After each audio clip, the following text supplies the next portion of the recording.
I'm Nathaniel and today we are now going to do question J of MAT 2010. This is an exponential equation with two variables. Do you know what I would do? I would take the logarithm of both sides. You know the power log or logarithms, right? A log a to the power x is x log a. We use ln because you know the base doesn't matter. Y ln b plus ln c because of the multiplication law.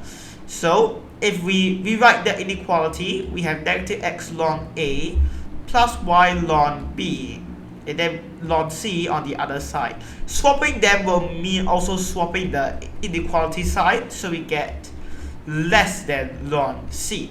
Now we are asking that the number of points on one side of a line be finite. Now if a is greater than 1, this means that the line will have a positive slope. Do you know what this means? This means that you can't have a because then you have an infinite number of points.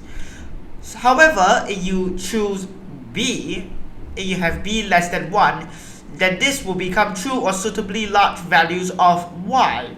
Therefore, b and c are out. And this will happen only if negative ln a is greater than 0 and ln b is greater than 0, which leads to d. Now, do you want to know why this is the case? Well, one of you might be plotting it into a graphing calculator. So let me sketch out some graphs. When a is greater than 1, let us write it in the y equals x. Y ln b is less than x ln a minus ln c. You might all know this form. Y is mx plus c, and it is the most intuitive.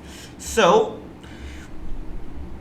this means we can take away ln b and divide both sides by ln b, which doesn't matter intuitively. So if a is greater than 1, then it would be a positive side. Then it would have a positive slope. Now the points in question are here. So if ax is cby, then this is true. Then you would have this, which is obviously not true, but it's also not true if you only count positive numbers, which would be on the upper right quadrant.